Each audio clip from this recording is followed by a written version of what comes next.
Hi, this is Jody Smits-Anderson. Thanks again for joining us with some of our book reviews. Today, I'm going to talk about Happy City by Charles Montgomery. I tend to be a Kindle reader. I told you that before, so I tried to print out a nice cover picture.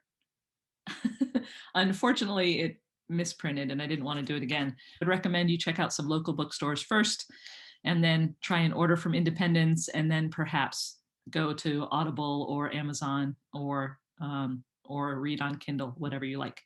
So, Happy City. I am kind of obsessed with the fact that our cities don't actually exist for the people. They exist really to deal with the cars. So to either deal with the cars or embrace the cars. Happy City is a book that talks about the transformation. It starts with the transformation of Bogota and the mayor of Bogota that was considered the happy mayor and rode his bike everywhere and realized that the city could start to transform to actually support the people. The book talks about a lot of the opportunities that exist, where we went wrong in the past. What I particularly like is that the epilogue of the book is actually epilogue the beginning, because some of the ideas in this book can help us to re-envision our cities. I just wanted to share a couple of quotes. The book is deep and broad, and it is a really pleasant read. So pick it up if you get a chance. But some of the things that I highlighted again in my Kindle, in the first chapter, a city can be friendly to people or it can be friendly to cars, but it can't be both. Some people might react strongly to that, but as you read into the book more, you start to see how that actually makes sense. And our history had much more understanding of building spaces that could be occupied by multimodal approaches, and that we have inadvertently, through separation of uses, created that lack of respect. Diversity is king, right? So that's one of the truths that I got from this book. Another is a truly, truly interesting quote, and this strikes me every day. Social isolation just may be the greatest environmental hazard of city living, worse than noise pollution or even crowding. When you think about that, you realize that cities are our greatest opportunity to congregate, to learn from each other, to benefit from the diverse ideas and cultures that we bring. And yet, because we are relegated to certain areas of the city and getting from one aspect of the city to another is difficult, we create a false isolation. I don't know about you, but when I look at pictures from Troy, New York, and from Albany, for example, from 100 years ago in the 1920s, before the cars truly took over, the streets were packed. They were full. There was interaction there, casual interaction, not planned interaction.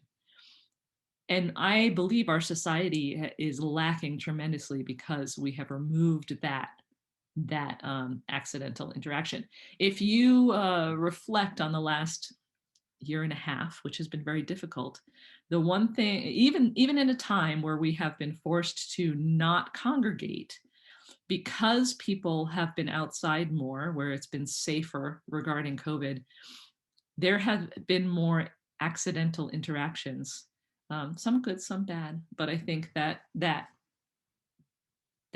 embracing of the moment and the building of community has been beneficial to my life. I sit on my porch. I'm very entitled that I have a porch in a good community that's walkable. And I have met more people who are walking their dogs past my house and chatted with them, and that helps me. That's part of a city. And the cars tend to remove that.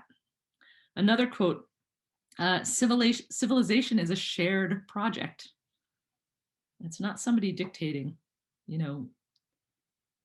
how we should do things and where we should be restricted. It is a shared process.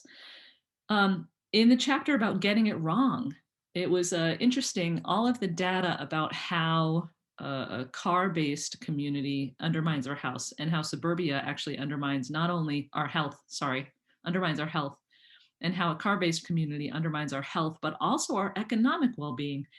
Stutzer and Frey found that a person with a 1-hour commute has to earn 40% more money to be satisfied with their life. That's huge. So, and here's another thing that I absolutely love because I'm a gardener.